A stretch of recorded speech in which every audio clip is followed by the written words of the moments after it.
Hi friends, माझं नाव चैतन्य पत्की आहे आणि welcome back to my YouTube channel. आपण या व्हिडिओमध्ये ॲनालिसिस करूया भारतीय चीफ सिलेक्टर अजित आगरकर आणि त्याच्या सिलेक्शन पॅनलने जो टीम सिलेक्ट केली आहे एक दिवसीय फॉर्मॅटसाठी आणि T20 फॉर्मॅटसाठी, जी आपण ऑस्ट्रेलियाला दौरा करणार आहे.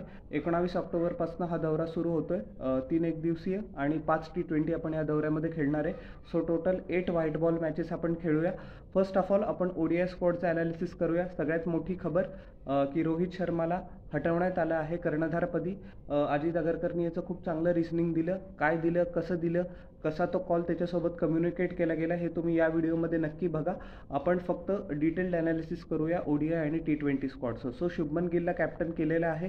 रोहित शर्मा आणि विराट कोहली स्क्वॉडमध्ये रिटर्न करताय 50 over. After the champions trophy आपण एकही 50 ओव्हर मॅच खेळलेली नाही. सो 8 महिन्यानंतर पहिल्यांदा ते इंटरनॅशनल क्रिकेट खेळतील. So good luck to both of them. एक महत्त्वाचा निर्णय म्हणजे श्रेयस अय्यरला उपकर्णधारपदी नियुक्त करण्यात आलं आहे.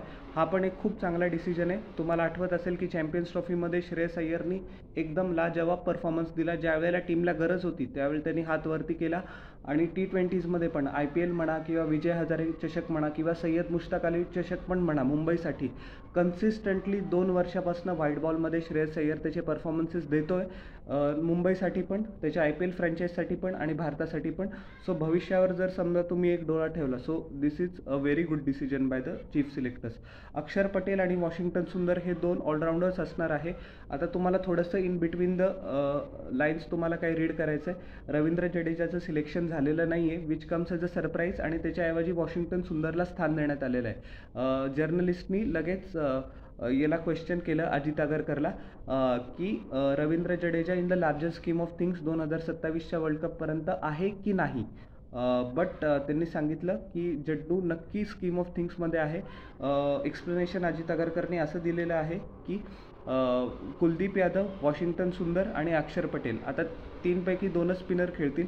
3 मॅचची ODI सिरीज आहे. सो आपल्याला सगळे ऑप्शन्स एक्सप्लोर करावे लागतील. Jadeja remains very much in the scheme of things. Harshit राणाचं पण सिलेक्शन झालं आहे. I don't know on what basis. I think T20मध्ये सिलेक्शन त्याचं ओके आहे. टेस्ट मॅचमध्ये पण रणजी ट्रॉफीमध्ये इंडिया एसाठी त्याने चांगला परफॉर्मन्स केला आहे. बट ODIsमध्ये त्याला स्वतःला प्रूव्ह करावं लागेल. जी 3 मॅच एक दिवसीय series before the champions trophy झाली होती त्याच्यामध्ये त्याला पुष्कळ मार पडला होता. चॅम्पियन्स ट्रॉफीमध्ये पण त्यांनी मनासारखी कामगिरी केली नव्हती. So all eyes will be on Harshit Rana. Mohammed सिराजचा कमबॅक झाला आहे ODI टीममध्ये.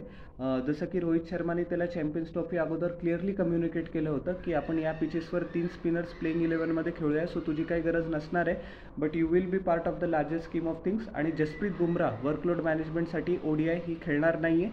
So Siraj comes in to the place. Arshdeep सिंगचं सिलेक्शन झालं आहे. वन्स अगेन प्रोव्हाइड्स दी त्याचं रेकॉर्ड पण चांगलं आहे आणि एक लेफ्ट आर्म पेसर म्हणून एक त्याचं अँगल म्हणून व्हेरिएशन पण काम होतं. प्रसिद्ध कृष्णाचं सिलेक्शन झालं आहे. हिट द डेक बॉलर, जसं की तुम्हाला माहिती आहे विजय हजारे ट्रॉफी आणि डोमेस्टिक सर्किटमध्ये कन्सिस्टंटली चांगला परफॉर्मन्स केला आहे. आणि जेव्हा पण इंडिया कॉलअप त्याला मिळाला आहे तो actually under the radar flow करतो. Is giving good performances. Dhruv जुरेलला ॲज अ विकेट कीपर म्हणून सिलेक्ट करण्यात आलं आहे. स्टील नो रिषभ पंत, कारण त्याची इंजरी जी 4थ्या कसोटीमध्ये इंग्लंड विरुद्ध झाली होती अजूनपर्यंत तो रिकवर झालेला नाही आहे. आणि Yashasvi Jaiswal will act as a backup opener. आता T20साठी आपली टीम आहे. सूर्यकुमार यादव आपला कर्णधार आहे. No doubt once again in that. Suryakumar यादवला ॲक्च्युली त्याचा फॉर्मला गवसणी घालावी लागेल. एशिया कपमध्ये तो म्हटला होता की I am not short on form, I am short on runs. आता ते स्टेटमेंट त्याला बॅकअप करावं लागेल. नो डाऊट त्याची क्वालिटी नक्की आहे. आणि जे त्याचं ट्रॅक रेकॉर्ड आहे स्पेशली एशिया कपमध्ये आणि त्याच्या अगोदर पण त्यांनी खूप चांगल्या पद्धतीने आपल्याला लीड केलेलं आहे.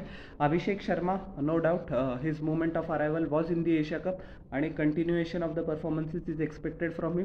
शुभमन गिलला व्हाईस कॅप्टन म्हणून नियुक्त करण्यात आला आहे. Tilak Varma, Nitish Kumar Reddy as a backup option. Shivam दुबेला पण सिलेक्ट केलं आहे. अक्षर पटेलला पण सिलेक्ट केलं आहे. So these 2 will be in the playing 11 most likely, किंवा कॉम्बिनेशनच्या नुसार दोघांपैकी एक खेळेल. वरुण चक्रवर्तीचं पण सिलेक्शन झालं आहे. जसप्रीत बुमराह मी थोड्या वेळापूर्वी बोललो होतो की त्याला वर्कलोड मॅनेजमेंटमुळे ODIs खेळणार नाही, पण तो 5ही T20साठी अवेलेबल आहे. अर्शदीप सिंग, कुलदीप यादव हे ODIsमध्ये पण सिलेक्शन झालं आहे. T20मध्ये पण त्यांचं झालं आहे. हर्षित राणाला सिलेक्शन करण्यात आलं आहे. Sanju Samson will going to be the first choice wicket keeper. Jitesh Sharma is going to be the backup wicket keeper. Rinku Singh जो लोअर ऑर्डरला येऊन एक्सप्लोजिव्ह तुम्हाला स्टार्ट्स देऊ शकतो. आणि वॉशिंग्टन सुंदरला पण ॲज अ बॅकअप म्हणून एक्सप्लोर करण्यात आलं आहे. So all in all specially ODIsमध्ये यूथ आणि एक्सपिरियन्सचा चांगला ब्लेंड आहे. आणि रोहित शर्मा आणि विराट कोहलीवर सर्वात जास्त लक्ष असेल, ओनस असेल की ते 2027च्या स्क्वॉडमध्ये खेळणार का नाही खेळणार. स्पेशली रोहित शर्मा, आता त्याच्याकडनं कॅप्टन्सी काढून टाकण्यात आली आहे. पण त्यांनी त्याची रिटायरमेंट लगेच अनाऊन्स नाही केली, जसं त्यांनी ते टेस्ट फॉर्मॅटमध्ये केलं होतं. त्याला तसं पण इंग्लंड दौऱ्याच्या मध्ये तो सोडायचाच होता टेस्ट फॉर्मॅट, बट सिलेक्टर्स म्हटले की बाबा तो एक तर अगोदर क्लिअर कर, ऑस्ट्रेलियासारखी अनसर्टन्टी आपल्याला नको आहे. So both are very much in the scheme of things. आणि ODI क्रिकेटमध्ये एक नवं लक्ष दिलं जाईल. आता जसं की तुम्ही म्हणतात की T20वर सगळ्यांचं लक्ष असतं, no doubt, new kid on the block. Test क्रिकेटचं रिज्युविनेशन इंडिया वर्सेस इंग्लंड किंवा मध्ये टेस्ट सिरीजनी होत असतं. ODIज आता निग्लेक्टेड असतात. पण आता रोहित शर्मा आणि विराट कोहली, आपण 2027 अगोदर काहीतरी 25 का 26 ODI खेळणार आहे. प्रत्येक परफॉर्मन्स त्यांचा ॲनालिसिस केला जाईल. असो ODI क्रिकेटला नक्की up to the 2027 world cup चांगले दिवस नक्की येणार आहे. गुड व्ह्युअरशिप आणि प्रत्येक मॅच त्यांची मायक्रो ॲनालिसिस, प्रत्येक परफॉर्मन्स त्यांचा केला जाईल. So all the best to both of them. 17-18 वर्षासाठी ते दोघं आपली भारताची भक्कम जिम्मेदारी त्यांच्या शोल्डर्सवर उचलले. Wishing them nothing but success going forward. As far as the T20 team is concern, माझ्या मते we are the best T20 team in the world hands down. आणि second best T20 team in the world आहे Australia. So तो दौरा बघण्यासारखा राहील. So तुम्हाला माझं ॲनालिसिस दोन्ही स्क्वॉडचं कसं वाटलं हे जरूर न विसरता मला खाली कॉमेंट सेक्शनमध्ये सांगा. आणि न चुकता माझ्या यूट्यूब चॅनलला लाईक, शेअर आणि सबस्क्राईब करा आणि बेल आयकॉन प्रेस करा पुढच्या नोटिफिकेशनसाठी. भेटूया नेक्स्ट व्हिडिओमध्ये. Till then everybody, bye.